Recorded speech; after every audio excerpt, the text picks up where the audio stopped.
আল্লাহ নবী বলেন, মান আলা সালাসা বানাতি, কেউ যদি 3টে মেয়ে লালন পালন করে, 3টে মেয়ে, তো ফলাফলটা আগে বলে নি, তারপর কিভাবে লালন পালন সেটা বলি।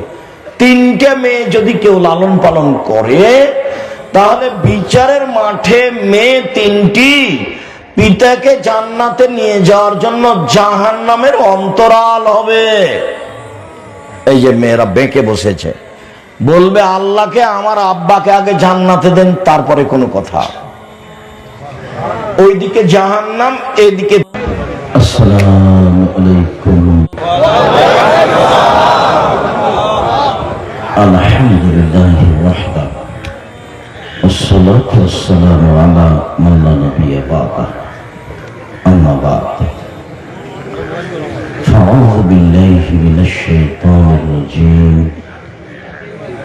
يا أيها الذين آمنوا كتب عليكم الصيام كما كتب على الذين من قبلكم لعلكم تتقون. عن أبي سعيد الخدري رضي الله تعالى عنه قال قال رسول الله صلى الله عليه وسلم من صام يوما في سبيل الله بعد الله وجهه من نار 70 خريفا. رواه البخاري ومسلم. সম্মানিত দিনে বৈঠকের মুসলিম ভাই বোন, প্রশংসা আল্লাহর জন্য, শান্তি অবতীর্ণ হোক আল্লাহ রাসূলের উপর সাল্লাল্লাহু আলাইহি ওয়াসাল্লাম। আজকের দিনে বৈঠকে সংক্ষিপ্ত সময়ে বক্তব্যের বিষয় নফল সিয়াম, নফল রোজা। নফল সিয়াম সম্পর্কে গুরুত্বপূর্ণ সংক্ষিপ্ত তথ্যবহুল বিবরণের চেষ্টা করব ইনশাআল্লাহ আজিজ। সম্মানিত দিনী ভাই বোন, ইবাদতের জগতে সবচেয়ে ভিন্ন ধরনের ব্যতিক্রম ইবাদত হল সিয়াম। সব ইবাদতের নেকি আল্লাহ তাআলা ফেরেশতার মাধ্যমে দেন, আর সিয়ামের নেকি আল্লাহ তাআলা নিজে হাতে দেন। আর যা নিজে হাতে দেন তা মূলত নেকি নয়, তা হচ্ছে জান্নাত। সব নেকির বিনিময়, সব আমলের বিনিময় নেকি, ফলাফলে জান্নাত। আর সিয়ামের বিনিময় সরাসরি জান্নাত। পৃথিবীতে একটি ইবাদত সিয়াম, যে ইবাদতের নেকি আল্লাহ ফেরেশতার মাধ্যমে দেন না, আল্লাহ তাআলা নিজে হাতে দেন।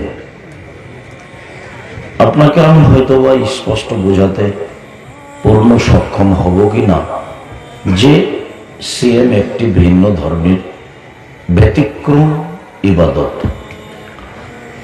সালাত এমন একটি ইবাদত যার উপরে নির্ভর করে অন্যান্য ইবাদত। সালাত এমন একটি ইবাদত যার উপরে নির্ভর করে অন্যান্য ইবাদত। যদি সালাত কবুল হয় তাহলে বাকি ইবাদত কবুল হবে, আর যদি সালাত কবুল না হয় তাহলে বাকি ইবাদত কবুল হবে না। তাহলে সালাতের স্থান নিজের স্থানে কম নয়। আরো উল্লেখ্য যে সালাত এমন একটা ইবাদত যা আপোষ করে না। হজ আপোষ করে। কিভাবে?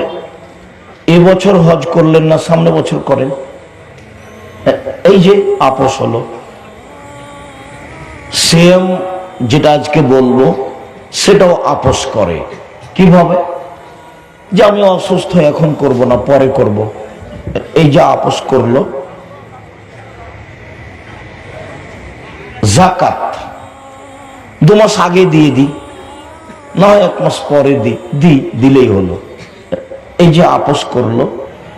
কিন্তু সালাত এমন একটা ইবাদত যা মানুষের সাথে কোনো আপোষ করে না, যেভাবে আছে সেভাবেই। আর মানুষের কোনো সমস্যাও বুঝে না। অজু করে সালাত আদায় করতে হয়, তো পানি নেই, তায়াম্মুম করে করো। মাটি নেই, তো ও পানি ছাড়া, অজু ছাড়া, তায়াম্মুম ছাড়া এমনিতেই সালাত আদায় করো। কেবলার দিকে মুখ করে সালাত আদায় করতে হয়, তো কেবলা বুঝতে পারি না, তো কেবলা ছাড়াই পড়ো। দাঁড়িয়ে সালাত আদায় করতে হয়, তো দাঁড়িয়ে থাকা যায় না, বসে থেকে করো। বসে থাকা যায় না, শুয়ে থেকে করো। পরিষ্কার কাপড় পরে সালাত আদায় করতে হয়, পরিষ্কার কাপড় নেই, যে কাপড়ে পেশাব পায়খানা লেগে আছে, হাইজের রক্ত লেগে আছে, তাতেই পড়ো। পরিষ্কার অপরিষ্কার কোনো কাপড়ই নেই, তো তাহলে উলঙ্গ অবস্থাতেই পড়ো। এর নাম সালাত। কোন আপোষ নাই মানুষের সাথে। গাড়ির শিকল ধরে আছেন, ঠেলে ঠেল মানে দাঁড়িয়ে আছেন, টাইম পার হয়ে যাচ্ছে, সালাত আদায় করতে হবে, এইভাবেই একেবারে ভিন্ন ধরনের ব্যতিক্রম ইবাদত সালাত। কোন প্রকার মানুষের সাথে আপোষ করে না। 7 বছর বয়সের ছেলে মেয়েকে নামাজ পড়ার জন্য বলতে হয়, 10 বছর বয়সে পিটাতে হবে, 15 বছর বয়সে ভিন্ন করে দিতে হবে। ও আপনার বাড়িতে থাকতে পারে না, খেতে পারে না, ওর সাথে কোনো কথা নেই। আবার এর বাস্তবতা আরো কঠিন, যে সেই কালে ইমাম আহমদ ইবনে হাম্বল বলেছেন, অলসতা করে কেউ যদি এক ওয়াক্ত নামাজ ছেড়ে দেয়, তাহলে তাকে জবে করতে হবে, হত্যা করতে। ইমাম আবু হানিফা রাহিমাহুল্লাহ বলেছেন, ওকে জেলখানায় বন্দি করে পিটিয়ে পড়াতে হবে। আর এখন আরবি বিদ্বানগণ বলছেন যে ও মুসলমান থাকে না, স্ত্রী নামাজ পড়ে, স্বামী পড়ে না, তো বিভাগ কেটে গেছে, চেয়ারম্যান লাগে না, কাজী লাগে না, খাতা কলম লাগে না, এমনিতেই গেছে। আবার বলছেন যে এরকম নামাজ পড়ে না, অলসতা করে, এরা যদি মারা যায়, তাহলে মুসলমানের কবরস্থানে আর কবর দেওয়া হবে না, কি হিন্দুদের শ্মশান ঘাটে ফেলে দিতে হবে। এই কথা এখন আরবি বিদ্বানগণ বলছে। তার নাম সালাত, তার নাম নামাজ। তা আমি মূল কথা বলি, কি বলতে যাচ্ছি। মূল কথা হলো এই যে সালাত একেবারেই ব্যতিক্রম ইবাদত, এ কথাই ঠিক। সালাতের উপরে নির্ভর করে অন্যান্য ইবাদত, এ কথাই ঠিক। এর পরেও সালাতের নেকি আল্লাহ নিজে হাতে দিবেন না। কি এমন একটা ইবাদত আছে যার নেকি আল্লাহ কিভাবে দিবেন? নিজে দিবেন। সেটা কি? সেটা হলো সিয়াম। সম্মানিত দিনী ভাই বোন, ইবাদতের জগতে একটা গুরুত্বপূর্ণ ইবাদত আছে দান। সালাত আদায় করে জান্নাত পাওয়া যায়, জান্নাত কিনা যায় না। সিয়াম পালন করে জান্নাত পাওয়া যায়, জান্নাত কিনা যায় না। হজ করে জান্নাত পাওয়া যায়, কিন্তু জান্নাত কিনা যায় না। তাসবিহ তাহলিল জিকির আজকার করে জান্নাত পাওয়া যায়, জান্নাত কিনা যায় না। দান এমন একটা ইবাদত যা দিয়ে জান্নাত কিনা যায়। আল্লাহ তাআলা বলছেন, মুমিন মুসলমান শোনো, আমি তোমাদের জান এবং মালের বিনিময়ে জান্নাত বিক্রি করে দিয়েছি, ওরা তোমরা কিনে নাও। তো সেইটা কি ইবাদত? সেটা হলো দান। এর পরেও দানের নেকি আল্লাহ নিজে হাতে দিবেন না। পৃথিবীতে একটাই ইবাদত যার নেকি আল্লাহ নিজে হাতে দিবেন, সেটা সিয়াম। সম্মানিত দিনী ভাই বোন, ইবাদতের জগতে আল্লাহর কাছে সবচেয়ে পছন্দনীয় প্রিয় কাজ হচ্ছে চাওয়া, চাইলেই খুশি। মানুষের স্বভাব আর আল্লাহর গতিবিধি দুইটা একবারে বিপরীত। এই লোকটা ধনী মানুষ, বিপদে পড়ে বলেছেন যে ভাইজান আমার ছেলের হাত ভেঙে গেছে, 5,000 টাকা কর্জ দেন, কি মেডিকেলে যাব। তো বলবে যে কি যে করি, এখন তো টাকা পয়সা হাতে নেই। আচ্ছা তুমি যখন বিপদে পড়েছো তো বিকালে আসো। তো বিকালে 5,000 টাকা দিল। তো পরের দিন আমার ভাগনার হাত ভেঙে গেছে, তাই এসেছে। তখন লোকটা বলছে, কিরে তোর জন্য আমি টাকশাল বানিয়ে রেখেছি নাকি? কালকে এসেছিলে আবার আজকে এসেছিস যে। এটা হলো মানুষের গতি। আর আপনি আপনার চাওয়া কাজটা আল্লাহকে যত বলবেন তত খুশি, যত বলবেন তত খুশি। তো মানুষ তো খায় আর পায়খানা করে আর থাকে, মানুষ তো পশু প্রাণীর মতো, গরু ছাগলের মতো। বড় বড় মোবাইল আছে হাতে, ল্যাংটা মেয়ে নাচে, খুশিতে দিন কাটায়, চক্ষু ঠান্ডা করে, কলিজা ঠান্ডা করে, জানটা সহৎ করে, পশু প্রাণীর মতো। ওই ঘরে ছেলে দেখে ল্যাংটা মেয়ে, এ ঘরে মেয়ে দেখে, ওই ঘরে বাপ দেখে, এ ঘরে মা দেখে। গোটা পরিবেশটা, গোটা পরিবারটা কুকুর শ্রীগালের মতো, পশু প্রাণীর মতো, গরু ছাগলের মতো। মানবতা বিদায় নিয়ে আছে, সবাই একই রকম। আল্লাহ বলছেন, বুঝিও এখানে স্টেজে কথা কেন? মা মারা গেলে এখন কথা হবে না? আপনি ব্যক্তিগত কথা বলছেন, মানে অসম্ভব, এটা হতে পারে না। এই ছেলেরাই দেখো কোথায় মানুষজন দাঁড়িয়ে আছে, কি গল্প করছে, রক্ষা করো। পরিবেশ কন্ট্রোল করতে না পারলে উঠে চলে যাবো। ঠেকা বেঁধেছে আমার, তোমার এখানে কথা বলতে হবে। যাও, পরিবেশ কন্ট্রোল করতে পারবা কিনা দেখো। পিপিলিকা এদিক ওদিক হলে যেন বুঝতে পারো এরকম পরিবেশ করতে হবে। সম্মানিত দিনী ভাই বোন, অনেক কষ্ট করে আপনার জন্য আমি এসেছি, আবার অনেক কষ্ট করে গিয়ে ক্লাসের পরে আবার আমি অনেক দূরের পথে যাব ইনশাল্লাহ। আমি এসেছি আপনি কোথাও গল্প করবেন বা বসে থাকবেন, এই ঘৃণিত কাজ আমি পছন্দ করি না। ওই নোংরা ন্যাক্কারজনক আচরণ আমি পছন্দ করি না। আমি এসেছি, আপনাকে আমি ভালোবাসি, আপনি ভদ্রতা বজায় রেখে চুপচাপ সামনে কিছুক্ষণ বসে থাকবেন। আমি আপনার জন্য এসেছি, আমার এর পিছনে কোনো উদ্দেশ্য নেই। আপনি টাকা দিবেন তাই আমার রুজি হবে, আমি আহাল পরিবার আপনার টাকা দিয়ে চালাবো, এরকম হিসেবে আমার মাথাতে নেই। আমার বাপের জমি জায়গা যা ভাগে পেয়েছি অতি আমার আরো কয়েক পিঢ়ি চলবে আলহামদুলিল্লাহ ইনশাআল্লাহ। জি, আপনার পয়সার নিকটে মাথা নত করতে হবে, এটা আল্লাহ আমাকে এভাবে রাখেনি, কোনোদিন নয়। 90 সাল থেকে মাঠে আছি। আপনাকে আমি খুব সম্মান করি। দোকানপাটে বসে থাকবেন না, কোথাও গল্প করবেন না, অল্পক্ষণ আমাকে কোনো কাজ দেখাবেন না, কোনো প্রয়োজন দেখাবেন না আমাকে। সম্মানিত দিনী ভাই বোন, বলছিলাম চাইলে খুশি হয়। আবু হুরায়রা রাদিয়াল্লাহু তাআলা বলছেন, মাল্লাম ইয়াসআলিল্লাহ ইয়াগযাব আলাইহি, যে চায় না তার উপরে অসন্তুষ্ট, যে চায় না তার উপরে অসন্তুষ্ট। আবার বলছেন যে লাইসা শাইউন আকরামু ইনদাল্লাহি মিনাদ দুআ, চাওয়া কাজটা তার কাছে যত প্রিয় আর দুনিয়াতে কোনো ইবাদত তার কাছে তত প্রিয় নয়। তাহলে চাওয়া কাজটা তার কাছে খুব বেশি প্রিয়। তো যার কারণে আমি 4টা কথা বলেছি, মনে রাখতে হবে।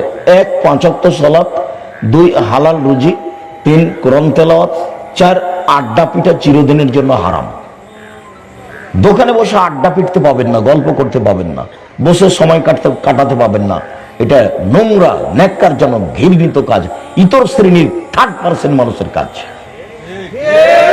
কেন আপনি দোকানে বসে থাকবেন? ওখানে ল্যাংটা মেয়ে না আছে দোকানে, টিভিতে, আপনি বসে থাকেন, আপনাকে খারাপ লাগে না কেন? আপনাকে খারাপ লাগে না কেন? বসে থাকেন কোন শরমে? শরম হয় না কেন আপনার? ইতস্তবোধ হয় না কেন আপনার? আপনি যখন বসে আছেন, ল্যাংটা মেয়ে যে নাচছে, তা আপনাকে যদি এখন বলা হয় যে আপনি ভালো, তাহলে আপনি কি বলবেন যে আমি ভালো? তা আপনি তো বলতে পারবেন না, আপনার মুখখান দেখা হয়ে যাবে। তো বসে থাকবেন কেন ওখানে? আর ওই দোকানে যাটা ইনকাম হয় সব হারাম। টিভি রেখে দোকানে যত টাকা ইনকাম হয়েছে, ওই টাকা দিয়ে চাউল কিনে ভাত খেয়ে ইবাদত কবুল হবে না। এই যে বললাম, দেখি কোন মায়ের বেটা কথা এভাবে উল্টে ধরতে পারে। কাজই এটা, 90 সাল থেকে মানুষের সামনে আছে। ফতোয়া লিখা, ফতোয়া দেখাই কাজ। সম্মানিত দিনী ভাই বোন, আল্লাহর নবীর একটা কথা মূল্যায়ন করতে হবে। বুখারী মুসলিমের হাদিস, ইকরাহুল কালামা বাদাল ইশায়ে ইকরাহুন নামা ক্বাবলাল ইশায়ে। আল্লাহর নবী এশার সালাতের পরে কথা বলাকে ঘৃণা করতেন, এশার সালাতের পূর্বে ঘুমিয়ে যাওয়াকে ঘৃণা করতেন। আবার শুনেন, আল্লাহর নবী এশার সালাতের পরে কথা বলাকে ঘৃণা করতেন, এশার সালাতের পূর্বে ঘুমিয়ে যাওয়াকে ঘৃণা করতেন। মনে থাকবে না? তো আপনি বাড়ির মালিক, আপনার বাড়িতে কারফিউ জারি থাকবে, কারফিউ, প্রেসিডেন্ট আইয়ুবের কারফিউ, একবারে শক্ত কারফিউ। 10টায় ঘুমাতে হবে যে কোনো মূল্যে। পড়ালেখা ব্যতীত এমনি কেউ ঘুমাতে জেগে থাকতে পারবে না, গল্প করতে পারবে না, সবাইকেই ঘুমাতে হবে। 10টায় ঘুমিয়ে যায় যদি, 5 ঘন্টা ঘুমাই যদি, তাহলে কয়টায় উঠবে? 3টায়। এখন 3টায় উঠে সুন্দর করে উজু করে 2 রাকাত সালাত আদায় করে কিছু বলুক, জামাল স্যার একটু জমি কিনে দাও, একটা ভ্যান কিনে দাও, ভ্যানের ব্যবস্থা করে দাও, ঢাকা শহর একটু জমির ব্যবস্থা করে, একটা বড় ব্যবস্থা, কি চান চান। কেন? আল্লাহ তাআলা আপনার সাথে কথা বলার জন্য, আপনার কথা শোনার জন্য 7ম আকাশ থেকে এখন 1ম আকাশে নেমে এসেছে, শুধুমাত্র আপনার জন্য। আল্লাহ নেমে এসেছেন শুধু আপনার জন্য, শুধুমাত্র আপনার জন্য 7ম আকাশ থেকে 1ম আকাশে নেমে এসেছেন।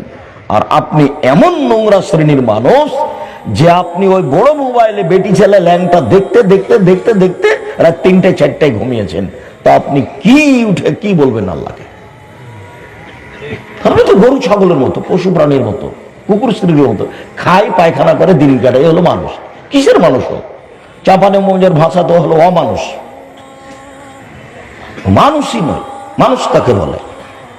মানুষ যে মানুষ আল্লাহকে কিছু বলতে পারে, মানুষের সাথে ভালোভাবে চলে, দলীয় দাপট দেখে ক্ষমতা দেখিয়ে কিছু করতে হবে, তার নাম জীবন। জীবনে 1 মিনিট দলীয় দাপট দেখাবেন না, ক্ষমতা দেখাবেন না, পয়সার ক্ষমতা দেখাবেন না, মান সম্মানের ক্ষমতা দেখাবেন না। ফেরাউন ডুবে গেছে 1500 বছর পরেও, আর আপনাদের নেত্রীর সময় ছিল মাত্র 45 মিনিট। নেত্রী দেখে শিক্ষা নেওয়া উচিত। 5 ওয়াক্ত সালাত, হালাল রুজি। মানুষের বাড়িতে কাজ করে খাবো, ঢং করে খেতে রাজি নয়। মারামারি করে, হুড়াহুড়ি করে, মিছিল করে, রাস্তা বন্ধ করে খেতে রাজি নই। ওই ভাত খেতে আমি রাজি নই। আমি কোনোদিন বলিনি 30 বছরে প্রয়োজনে ভিক্ষা করে খাবো, এরকম খাদ্য খাবো না। শ্বশুর বাড়ির টাকা নিয়ে খাবো না, ভিক্ষা করে খাবো। ভিক্ষা করে খাবো কেন? মানুষের বাড়িতে কাজ করে খাবো, বিকালে 500 টাকা পাবো। তো রুজির পথ আছে, খুব সুন্দর রুজির পথ আছে। নিজে করে নিজে খাই। 1 5 ওয়াক্ত সালাত, 2 হালাল রুজি, 3 কোরআন তেলাওয়াত। বেশি না পারলে সূরা ইখলাস তো পড়তে পারবো 3 বার। তো সূরা ইখলাস যদি 3 বার পড়তে পারি, তো 1 বার সমান 10 পারা, 1 বার সমান 10 পারা, 1 বার সমান 10 পারা, 3 বার পড়েছি 30 পারা। আমি 30 পারা কোরআন মাজিদ পড়লাম, এ তো বলবো আল্লাহকে। 4 নিজে উপার্জন করে খাই, আড্ডা পিটবো মানে? আর ওখানে বসে থাকবো কেন? বাড়িতে প্রয়োজন আছে জিনিস কেনার, দোকানে যাবো, আসসালামু আলাইকুম আহমদ, তোমার কাছে লবণ আছে? জি আছে, 1 কেজি লবণ দাও। মরিচ আছে? জি 200 মরিচ দাও। বাস, টাকা দেওয়া হয়েছে, গেলাম, আসসালামু আলাইকুম। এইটুকু থাকতে হবে দোকানে। বসে আছেন কেন ওখানে ঘন্টার ঘন্টা? আমার মা যখন আমাকে বাড়ি থেকে বের করতেন পড়ার সময়, তখন বলতেন, আব্বু এই যে 1 দোকানে বসিও না, 2 প্রাইভেট পড়ায়ও না, 4 বন্ধুতালি করো না, 3 বন্ধুতালি করো না, 4 মানুষের বাড়িতে দাওয়াত খায়ও না। আমার মা এগুলো 4টা বলে বিদায় করতেন। আমার মা নিরক্ষর। তার মধ্যে ছিল একটা দোকানে বসিও না। কই, আমরা তো জীবনও বসি না। প্রতিষ্ঠানের ভিতরে দোকান আছে, চায়ের দোকান, ও ভুলেও বলতে পারবে না যে আমি 1 মিনিট বসেছি। দাঁড়িয়ে বলে, এই মানুষের সাথে ভালো আচরণ করিও। মানুষ যদি দোষ দেয়, রিপোর্ট দেয় তোমার ব্যাপারে, তাহলে তুমি এখানে থাকতে পাবা না। কোনো সময় গেলে ওই পাশ দিয়ে হাঁটলে এই কথা বলে যায়। ও তখন পিড়ে করে, একটু বসেন, একটু চা খান, একটা কিছু করেন। না, আমি ওটা করি না, বসি না, লাগবে না। তো আমরা তো আছি বেঞ্চে, মরে গেছি। আপনার বউ ভ্যানিটি ব্যাগ হাতে করে ফ্যাশন বোরকা পরে বাজারে যায় কেন? আপনার শরম হয় না? আপনি পুরুষ, আপনি ঘৃণিত পুরুষ। ছি, এমন পুরুষ কেন? এই পুরুষ কেন? এই পুরুষ কেন? আমরা তো স্বপ্ন দেখি না বাজার। আমাদের বাড়ির মহিলা তো স্বপ্ন ভাবতে পারবে না বাজারের কথা। এটা ফ্যাশন বোরকা পরে একটা ভ্যানিটি ব্যাগ গাড়ি করে সারাদিন হুড়া গুত্তা খেয়ে বেড়াচ্ছে বাজারে, ধাক্কা খাচ্ছে, আর ধাক্কা আর ধাক্কা। আপনাকে খারাপ লাগে না? আপনি পুরুষ মানুষ নন? খারাপ লাগে না কেন? আপনার একটা মানবতা কাজ করে না কেন?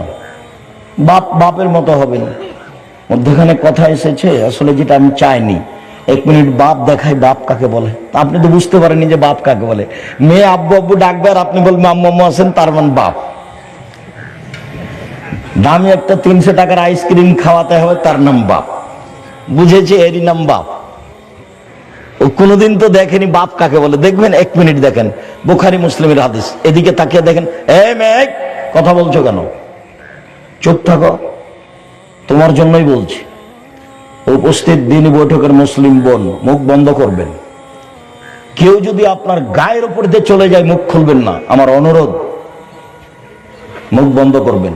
আর একজন আপনার গায়ের উপরে চড়ে চলে যাক, মুখ খুলবেন না, একবারে চুপচাপ থাকবেন। 1 মিনিট, বাপ দেখাচ্ছি। বাপ কাকে বলে? বুখারী মুসলিমের হাদিস।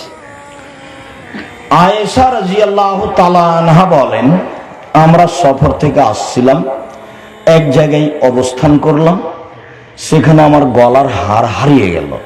আমি আমার বড় বোনের গলার হারটা নিয়ে ধার নিয়ে এসেছিলাম। ওর বড় বোন আসমা, তোর বড় বোনের হারটা, গলার হারটা উনি নিয়ে এসেছিলেন ধার, গলায় দেওয়ার জন্য। সফরে, স্বামীর সাথে সফরে আছে, তো এক জায়গাতে অবস্থান করেছেন, এখানে করতে গলার হারটা হারিয়ে গেছে। কোথায় যে পড়েছে খেয়াল করেননি। তো এখন আর মানুষ যেতে পারে না, হার খুঁজেও পায় না। সালাতের টাইম পার হয়ে যাচ্ছে, পানিও নাই, অজুও করতে পারছেন না, বড় বিপদে। যেতেও পারছেন না, মানে হার পাওয়া যায় না খুঁজে, পানিও নাই, অজুও করতে পারছেন না, বড় বিপাকে। তো জনগণ আবু বকর সিদ্দিককে গিয়ে বললেন, জানেন কি ঘটনা, কি হয়েছে?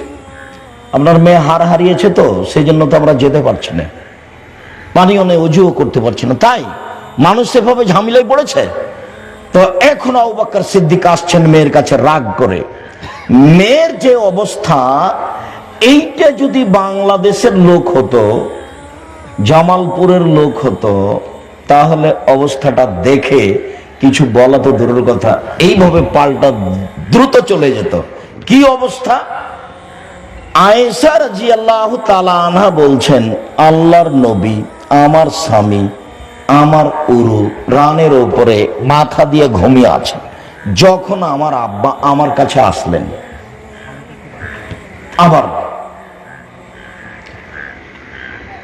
যখন আবু বকর সিদ্দিক মেয়ের কাছে আসলেন, তখন জামাই, আবু বকর সিদ্দিকের জামাই মেয়ের উরু রানের উপরে মাথা দিয়ে ঘুমিয়ে আছে।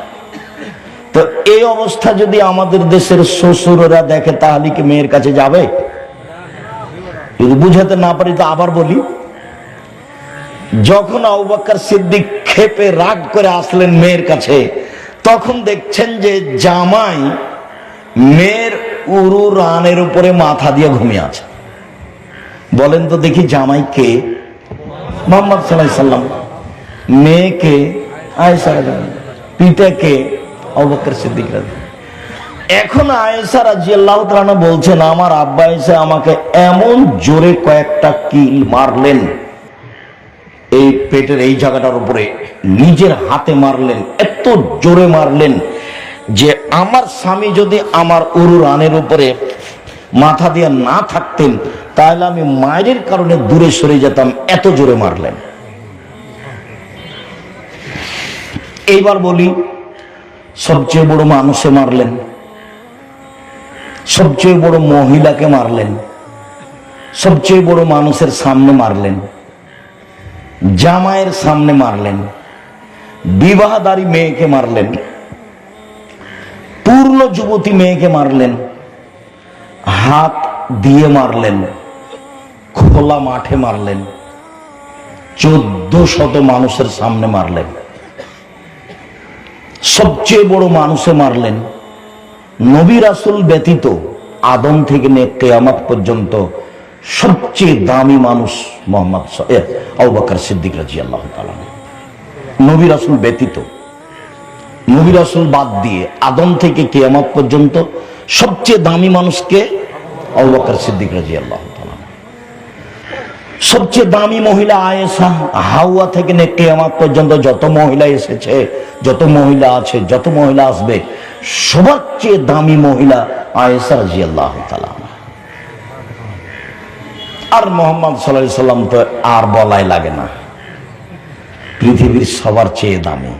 জান্নাতের গেটে লেখা আছে, সর্বপ্রথমে যিনি জান্নাতে প্রবেশ করবেন তিনি হলেন মুহাম্মদ সাল্লাল্লাহু আলাইহি সাল্লাম।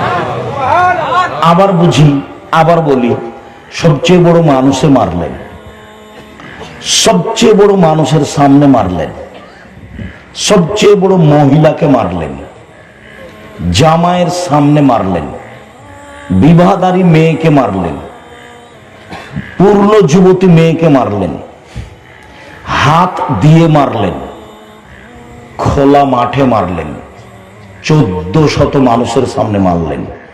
এত বড় বাপে এত বড় বেটিকে এত বড় মানুষের সামনে মেরে দিলেন। ভুল কোথায় হারটা হারিয়ে গেছে খেয়াল করেননি, সেই জন্য। আর আপনার মেয়ে সেই 10টা থেকে নিয়ে দোকান দোকান ঘুরে বেড়াচ্ছে, ম্যাট্রিক পাস করেছে, ইন্টার পাস করেছে, আর বিবাহ হলে 3টে ছেলে হতো। ওকে আপনি কিছুই বলতে পারছেন না। আপনি আবার বাপ ছি, আপনার মতো বাপ বেঁচে থাকার চেয়ে মরে যাওয়াই ভালো। আপনার মেয়ে সমস্যা নেই, জামিয়া সালাফিয়ায় 519 জন এতিম আছে, আপনার মেয়েও ওখানে পড়বে, কোনো সমস্যা নেই ইনশাআল্লাহ। 5000-এর বেশি ছেলে মেয়ে আছে জামিয়া সালাফিয়ায়। দেশের সবচেয়ে বড় প্রতিষ্ঠান জামিয়া সালাফিয়া, আয়াতনে, শিক্ষক সংখ্যায়, ছাত্র সংখ্যায়, শিক্ষা মানে, শিক্ষক গুণে। যেটা জামিয়া সালাফের রূপগঞ্জ, সেদিন সম্মেলনে গেছিলেন কিনা, কেন যে যান না নিজের জিনিস দেখতে। গত বৃহস্পতিবার শুক্রবার ছিল, 100 বিঘা জমির উপরে, প্রায় 100 বিঘা জমির উপরে, 21 নম্বর সেক্টরের সাথে লাগা বাণিজ্য মেলার পিছনে, যেখানে একটা মসজিদ তৈরি হচ্ছে 200 শতক জমির উপরে, 6 বিঘা, যার 7 থেকে 10,000 মানুষ একসাথে সালাত আদায় করতে পারবে। যেটা রাজশাহী, সেটা 40 বিঘা জমির উপরে। যেটা রাজশাহী মহিলা শাখা, সেটা প্রায় 70 বিঘা জমির উপরে। যেটা দিনাজপুর, সেটা প্রায় 20 বিঘা জমির উপরে। বিভিন্ন জেলাতে জমি আছে, ময়মনসিংহ আছে, সময়ের গতিতে গড়বে ইনশাআল্লাহ। তো 519 জন এতিম আছে। দেশের শিক্ষক আছেন, ইন্ডিয়ার আছেন, সৌদি আরবের আছেন, দেশ বিদেশের শিক্ষক, অনেক শিক্ষক। এখন বেতন লাগে প্রায় 40 লক্ষ। তো 519 জন এতিম আছে, আপনার মেয়েটাও থাকবে। আপনার মতো বাপ বেঁচে থাকার প্রয়োজন নাই। আপনি বেঁচে থেকে কি করবেন? এই মেয়ে শোনো, এই মেয়ে খালেদা, তোমার বাপকে সৎ বাপ বলে ডাকি আজ থেকে, সৎ বাপ। কেন? তোমাকে তো তোমার বাপ দেখে না। দেখে যদি, তাহলে তোমার গায়ে এই ফ্যাশন বোরকা কেন? দেখে যদি, তাহলে তোমার ঘাড়ে ভ্যানিটি ব্যাগ কেন? রাস্তায় ঘুরে বেড়াও কেন? হ্যাঁ, দেখে যদি, তাহলে তোমার নখ বড় কেন? তোমার বাপ যে দেখে, তো তোমার নখ বড় কেন? নখে কেন নেইল পালিশ? কে বলেছে তোমার বাপ দেখে? তোমার মাকে তুমি সৎ মা বলিও, তোমার মা তোমাকে কবর দিয়েছে। তোমার বাপ মা যে তোমাকে দেখে, তো তোমার ভুরু তুলে চিকন করা আছে কেন? তোমার বাপ মা যে তোমাকে দেখে, তো তোমার পায়জামাটা স্কিন পায়জামা কেন? তোমার বাপের চোখে পড়ে না? তোমার বাপের শরম হয় না? তোমার বাপের হায়া হয় না যে তোমার এইসব উরুরাম দেখা যাচ্ছে, লজ্জা স্থান বোঝা যাচ্ছে, স্কিন পায়জামা পরে আছে? তোমার বাপ তাহাজ্জুদ করে ধর্ম দেখায়? হ্যাঁ, তোমার বাপ ধর্ম দেখায়? প্রতি রমজানে উমরা করতে যায়, গেলে কি হবে? 3 শ্রেণীর মানুষ জান্নাতে যাবে না? তার মধ্যে তোমার বাপ আছে আর তুমি আছো। 3 শ্রেণীর মানুষ জান্নাতে যাবে না, তার মধ্যে তোমার বাপ আছে আর তুমি আছো। ওকে সৎ বাপ বলো, ওকে দিয়ে কি হবে? ওকে সৎ মা বলো। তোমার মাকে দিয়ে কি হবে? তোমার মাথার চুল ছোট কেন? তোমার সামনের চুল ছোট কেন? তুমি এত উঁচা স্যান্ডেল পরে নিজেকে লম্বা দেখাচ্ছ কেন? তুমি ব্রেসের পরে নিজেকে কম বয়সের যুবতী মেয়ে দেখাচ্ছ কেন? কি বুঝাতে চাও তুমি? কি বুঝাতে চাও? এটা বিদ্যা দেখাতে চাও? এটা বিদ্যা? এটা পশু প্রাণীর বিদ্যা, এটা গরু ছাগলের বিদ্যা। যে বিদ্যা দিয়ে জাতির ক্ষতি হয় সেটা বিদ্যা নয়। বুঝেও বুঝে না ওরা, অন্তর আছে বুঝে না, দেখেও দেখে না ওরা, চক্ষু আছে দেখে না, শোনেও শোনে না ওরা, কান আছে শোনে না। উলাইকা কালানাম, তারা পশু প্রাণীর মতো, তারা গরু ছাগলের মতো, তারা কুকুর শিরগির মতো, বালু মাজাল বরং তার চেয়ে খারাপ। 1 মিনিট কথার মধ্যে আছি, একটু তোমার বাপকে নিয়ে কথা বলি, তারপর তোমার মাকে নিয়ে কথা বলে আমরা আলোচনায় ফিরে আসব। দেখো তো আল্লাহর নবী তোমার বাপের ব্যাপারে কি বলে। এক,